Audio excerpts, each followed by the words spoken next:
When we board this electric vehicle, we'll be riding into the future, literally, and experiencing a mode of transportation that in some years will become commonplace. We, along with our partners, got a designation from the United States Department of Transportation as an autonomous vehicle proving ground, which has allowed us to do a lot of things together. We're now moving forward from concept to actual operations, and that is significant.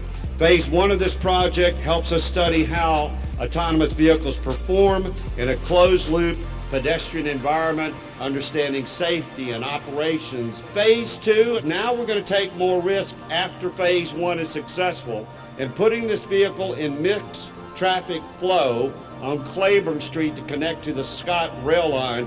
Our later phases of them continuing that partnership, connecting to the Eastwood Transit Center. So you really begin to look at how you're tying in a regional park and ride commuter service, tying into autonomous vehicles, connecting to rail lines, connecting to buses. So you truly begin to look at multimodalism as we move forward.